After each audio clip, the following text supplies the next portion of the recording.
It's the KC Arts Beat Report. I'm Patrick Neas. Thanks for joining me. It's always a special event whenever the Kansas City Chorale, conducted by Charles Bruffy, release a new CD, and they have a gem that they have just released called the Mirage Calls. And we're going to be talking to Charles about this amazing new CD. But first, I want to ask you to please like and subscribe to KC Arts Beat on YouTube, and please follow us on Facebook. We keep you up to date on what's happening in the arts in Kansas City, as well as provide lots of other really interesting information about arts history and famous historical people in the arts and current tremendous figures in the arts like Charles Bruffy. Hello, Charles.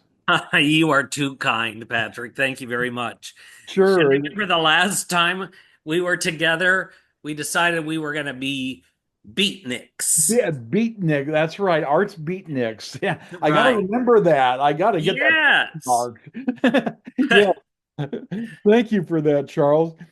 I tell you, I listened to your new CD, and of course, I always say this because your CDs are always so outstanding. I mean, they're Grammy winners. I don't know how many of your CDs have won Grammys, uh, but this latest, I think, has Grammy written all over it. It's a really unusual CD among all of your CDs. This has some of the most unusual repertoire. So, congratulations on the Mirage Calls. Can you tell us about this interesting blend of Renaissance polyphony and Asian music? Yes. Um, well, Patrick Ditamo, I always call him Ditamo and it's Ditamo, sorry. But anyway, he is a musicologist and he had discovered in the Vatican archives a piece by Escobedo. And it hadn't been sung or seen actually for 500 years. So he kind of rewrote the parts that had been either rotted away from water damage or the mice and brought it to us and we programmed it in a concert. And while we were considering that, then it occurred to us that Marco Polo had gone to Rome. So then we kind of just expanded on where else did Marco Polo go? And so there is a piece from Mongolia there, a piece from the Middle East, three pieces from China that are all three different dialects of Chinese that our own Kansas City's own Chen Yi arranged. How did you master that Chinese pronunciation? I know it's very difficult. I tried to learn Chinese one time, and don't they have like three tones, and it's incredibly complex. Yes, it is. But luckily, Chen Yi and the Chorale and I are all good friends, and Chen Yi would come over and she would go through the diction of it and sing the melodies in a Chinese folk kind of way. And then we would do our best to imitate that, if not make a respectful caricature of it, because it's got to be overdone or people don't get it. Another curious part, as I mentioned, there were three different dialects in these pieces. So Chen Yi was so very, very helpful. I can imagine. In the past, you and your group have done lots of Russian music. I thought that was pretty daunting, but this seems to put that in the shade. Well, what we try to do is inhabit the person that would have been singing those pieces and then to wear that as our own self. I guess they call that method acting or Uh-huh. something. Uh-huh. There must be a term for it when it comes to choral singing. Yes. Well, and we talk about that a lot, is that so much of choral singing, in my opinion, is that it's all very theatrical. The music itself can be theatrical in the movement of the music, and then the way we try to present it is also theatrical.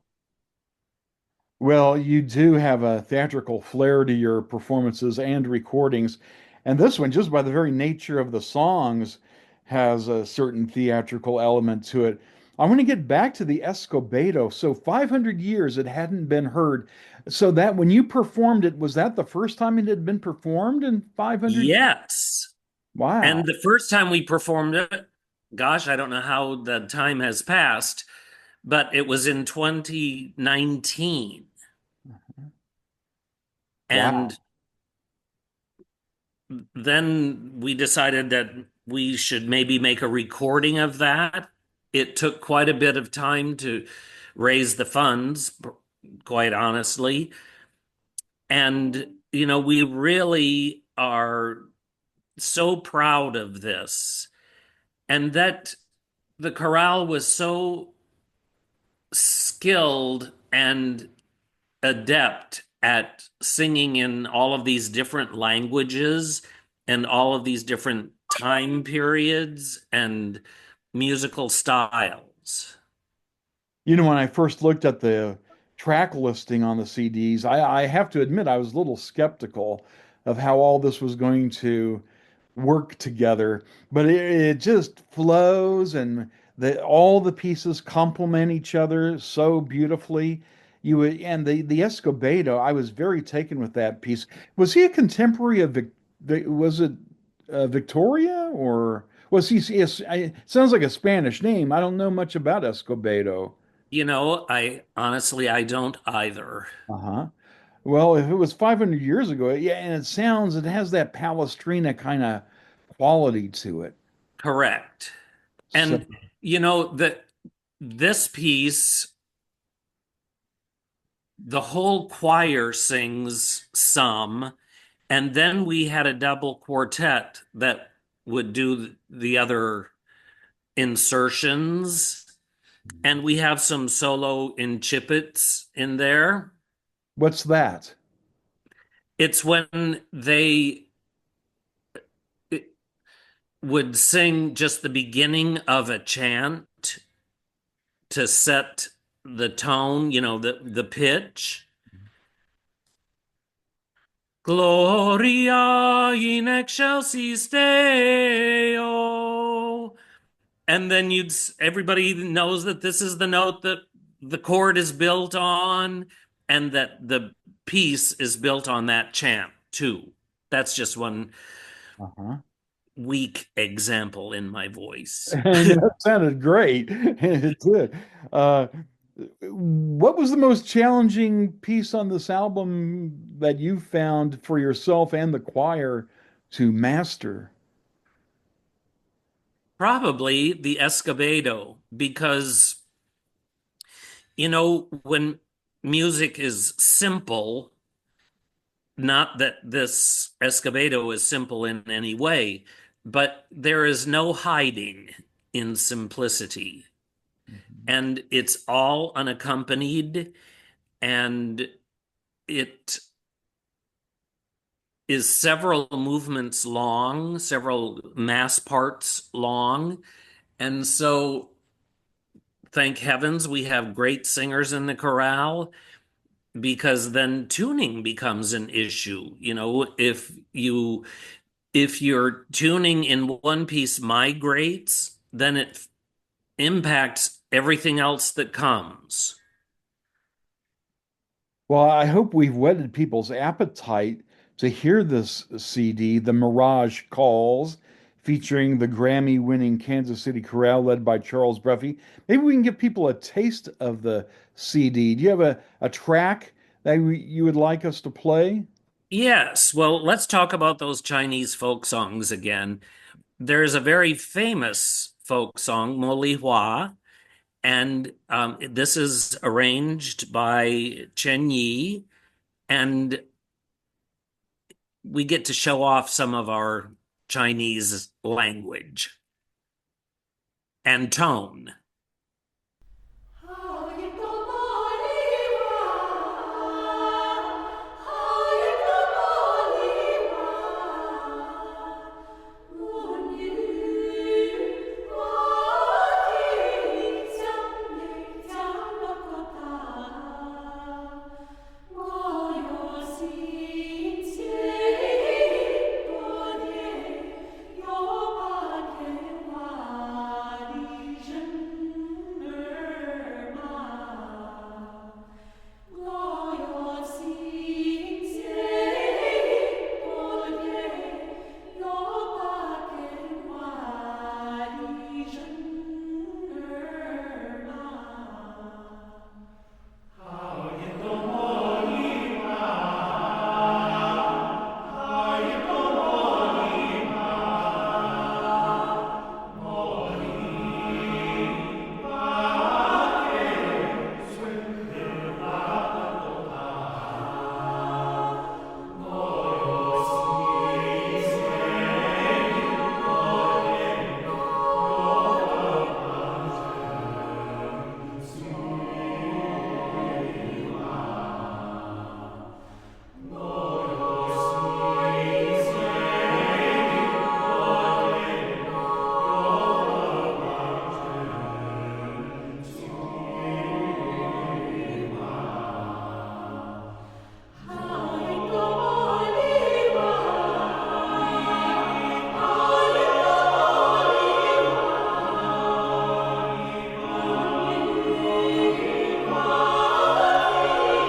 将你将那个她，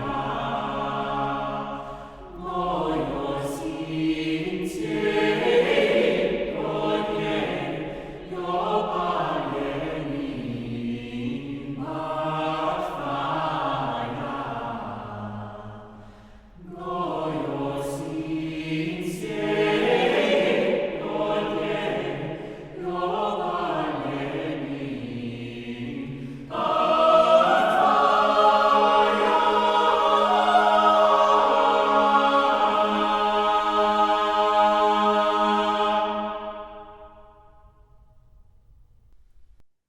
Well, that was beautiful, Charles. Tell us again the piece and the composer. Chen Yi, it's an old Chinese folk song that was more recently arranged by Kansas City's own Chen Yi. And Chen Yi is an interesting person. We could do a whole podcast just about her. Oh, yes, and all of her prizes, and she's important. She's a professor at the conservatory, right? Is she still? Yes, she is still doing that, and so is her husband, Joe Long. Uh-huh. Yeah, she's not just a Kansas City, well known here. She's internationally known as one of the finest contemporary composers. So it's great that you were able to collaborate with her. Yes, in fact. And I want to go back to something you said earlier about that you were a little hesitant to engage with this recording. Before we made the recording, I was thinking, oh my goodness, people are either going to like this or they're not. But now that I've heard it, I think everybody's going to love it. I I do too. I don't see how anybody could not. I mean, the unusual pieces on the CD fall very easy on the ears. All the Central Asian music is just beautiful to listen to. Yes, and the title track, it's kind of the title track from the Mirage Calls, is about the Gobi Desert. And if you close your eyes, you can almost visualize the mirage on the sand. It does have that shimmering quality Yes. for sure. And, that's why I think it complements the Escobedo so well, because there's something a little bit shimmering about that piece too, in its simplicity. Yes. And um but again, we say in this simplicity, they ain't nothing simple about it. And um th- what I have said, I think I've said this in this podcast, I am so thrilled with the control of the singers and their ability to morph in from one culture into another, from one sound into another. You know, Yep, I'm really in love with it. I- to be I'm glad that I have an older car that still has a CD player in it. Yes, so do I. So do I. That's a good idea. I'm gonna take this with me for sure. It make great driving music. Yes. Now, I don't, I mean, I'm sorry if I'm wrong about this, but I don't really associate Renaissance polyphony with the Kansas City Chorale as much as I do other things like Russian music or Brahms or just other. Is this kind of new for you guys? I know you did this in 2019, but has your group done much Renaissance music? Um, Not a whole lot. We've been asked to do a whole concert of polyphony. I love it. And I am very lucky that I feel like I know how the songs go. Well, as I was telling you, it sounded like the Tallis scholars. It had that kind of perfection to it. And so Well, that's I hope you do thank you much very much. more, 'cause And I love Renaissance polyphony. So I hope you do a lot more of it. yes, well, and people ask what I think we should specialize in. People have said we should specialize in Russian music. They've said we should specialize in Brahms. They've said we should specialize in Bach. But, whatever we are singing, it feels like that's what I want to specialize in. So that's why we keep doing all of it. Well, the Kansas City Chorale is certainly one of the most versatile choruses out there. And I'm glad you're always trying new things, and your experiments always seem to work. Well, And we haven't gone up in smoke just yet. yes. But the latest is the Mirage Calls. Now, you know, uh, some dinosaurs like myself still play CDs. Will this also be available as a download? Yes, they can download the entire album or just individual tracks. Being a fellow dinosaur, I don't really know what that is, but I think Apple Music and Spotify, um, Google Music, do those sound familiar? Probably Amazon even. Yes, I am right. That's it, Amazon. Uh-huh. Yeah. Yeah. And to get the CD, you can also get that at Amazon. Can people purchase this on the Kansas City Chorale website? Yes, there's all kinds of Facebook ads for it online now. Yes, so it's easy to find. If you want something that is really, just will sweep you away to a whole other world and a whole other time, you've got to check out the Mirage Calls with the Kansas City Chorale, conducted by Charles Bruffy. Their brand new album. It's one you've got to listen to really understand what we're talking about. It's so unusual and so beautiful. So go to kcchorale.org. Is that right? That's right. Okay. And I've been told that both the album and one of the individual tracks are number one on Billboard. I've heard that. I'm glad you Yeah. mentioned that. And so, friends, fellow beatniks, if you want to Do the chorale a big favor if you'd like to pre-order one of the recordings. That really helps us. Yes. And while you're liking KC Arts Beat, if you want to flip over to the Kansas City Chorale page and like that too, that would be great. Yes. And we're going to have a link on the front of the KC Artsbeat website as well that'll link directly to information on the CD. So we'll make sure that's big and bold on our website as well, because we want people to listen to this awesome CD, the Mirage Calls. I'm sniffing Grammy with this one, Charles. I don't want to You jinx know, anything. we are so very proud of the Grammys that we have won and proud of the recording company that we work with, Sound Mirror from Boston. And the singing has been awarded Grammys for the singing, but the producer and the label has received several Grammys and nominations for their work in it too. By the way, where was this recorded? Our Lady of Sorrows down by Hallmark. Oh, sure. Beautiful church. Yes. Yes, We beautiful. really liked that acoustic. And Yeah, especially for the Escobedo, it, it's a very sweet sound in there. yeah. Wow. Well, it's captured beautifully on the CD. Charles, thank you so much. It's been a pleasure talking to you, and thank you for sharing this great music with me and our audience. Okay, well, friends, I hope you'll pre-order one of these recordings. You can get it on kcchorale.org, or you can download it too, and there will be links all over. Absolutely. Well, this has been the Casey Arts Beat Report. Please like and subscribe. And until next time, I'm Patrick Neas.